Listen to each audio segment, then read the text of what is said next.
आज मु बनैबाकु जाउची गणेश चतुर्थी स्पेशल बापा ऑर्गेनिक का प्रसाद।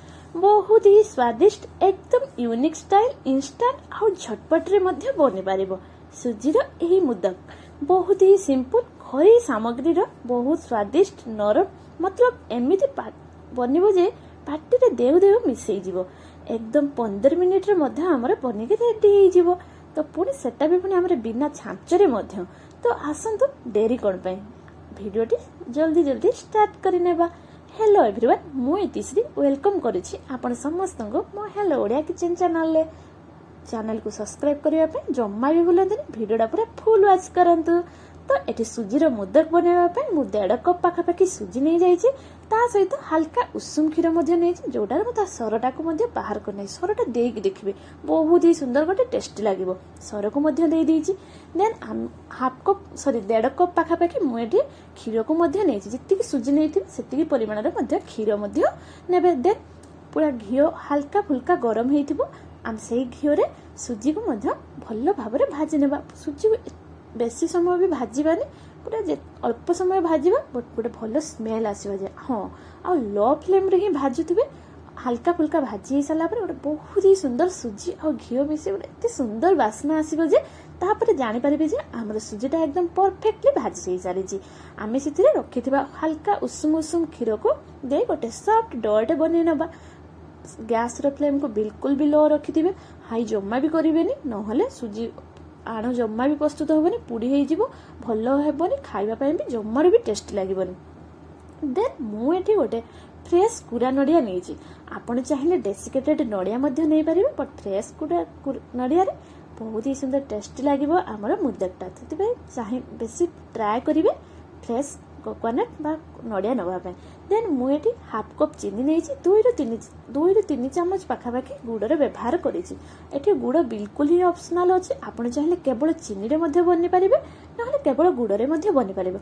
अल्प किछि घियो ने ड्राई फ्रूट्स को मध्य भाजी नेबा। मु एठी केवल आलमंड रे व्यवहार करिछि। आपण माने चाहिले अन्य जहा भी ड्राई फ्रूट्स पके बहुत ही सुंदर लागिबो। देन आमे जो गुड़ आउ चीनी को भल्लो भाबरे गोटे सीरा टाइप रो प्रस्तुत करनेबा। देन आमे सेतिरे पूरा नडिया को दे देबा। देन आमे किछि 2टा मटे गुजराती कुटिने करि नै जे आपण चाहिले ओनली गुजराती पाउडर को मध्य व्यवहार करि परिबा। देन हमर नडिया स्टफिंगटा भल्लो भाबरे रेडी हे साला परे मटे हाफ कप क्षीर नै जे सेतिरे हाफ कप मिल्क पाउडर मध्य नै जे आपण चाहिले ओनली राबिडी रो व्यवहार मध्य करि परिबे नहले क्षीर रे एमिति मिल्क पाउडर मिसै कि मध्य नै परिबे। सेतिरे मु 2टा गुजराती को मध्य देइछि। आपण चाहिले एठी केसर मध्य व्यवहार करि परिबे बट ओनली गुजराती देले भी टेस्ट बहुत ही सुंदर रहिबो। देन आमे जो सुजीर डोडा प्रस्तुत करि रखिते सेटा हमर हल्का ठंडा हे सारछि। आमे सेथिरे ए राबिडीटा को मध्य दे दे भल्लो भाबरे चकोटी नेबा। देखिबे अल्प गरम थिला बेले ही राबिडीटा देबे, बेसी गरम रे राबिडीटा देबेनी नहले मुदक कला बेले मुदकटा साइड रो क्रैक बा फाटी जिबार पॉसिबिलिटी रहिबो। त सेति बे देन एमिति हाथ रे तेल ग्रीस करनेबे। तेल हो ननी घियो हेउ आपण चाहिए जोटा आपण को पसंद सेना आपण माने नै परिबे। ट्राई करिवे घियो नबा पे घियो ने देन आमे सेतिरे जे नडिया कुरा रो स्टफिंग को देई दबा। देन साइड रो एमती भाबरे गोटे बिना छांचरे देखिले तो केमिति हमर मोदकटा प्रिपेयर हे गेला। आपण चाहिए छांचरे मध्य करि परिबे बट एमिति भी नॉर्मल बहुत ही सुंदर बनिबो।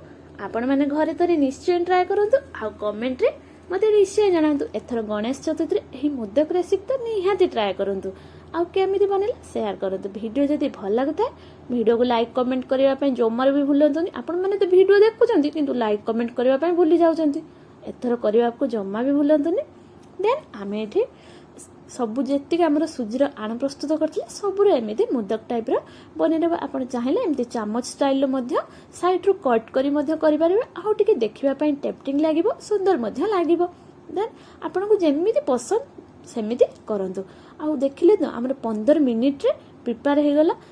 देन आमे गोटे करेई नै जे आपण चाहिले गोटे इडली छांच मध्य नै परिबे बट करेई रे मध्य परफेक्ट होबो। जदि इडली रो छांच नउचंती ताहाले सेतिरे गोटे कॉटन कपड़ा बा सूता कपड़ा को हल्का उद्दा करी आमे सेतिरे सब मुदक को सेतिरे रखिबा। नहले मो परि जदि आपण माने ए करेई रो व्यवहार करूचंती करेई रो पानी रखी से गोटे स्टाण्ड रखिदेबा देन थाली आम जोटा आपण पात्र नौचंदी मुझे गोटे थाली व्यवहार कर अलग कौन पात्र नौचंदी से पात्र गोटे कदली पत्र रखी नेबा कदली हल्का फुल्का पानी छिंची देबे जहाद्वारा तलू आमर आ सुजीर मोदकटा जो लगभग जिते आम सुजीर मोदकटा को उठेबा बहुत ही भल भाव में आमर उठी आसी पार देन सब मोदक को लेकिन गोटी गोटी करी आम से कदली थाली रखिदेबा देन गैस फ्लेम को high to low to medium करी रखिबे बेसी भी हाई रखिएनि कि बेसी भी लो रखिएनि मीडियम पाखा रखिबे जहाद्वारा आमर मोदकटा भल भाव में सीझी पार बेसी समय नबनी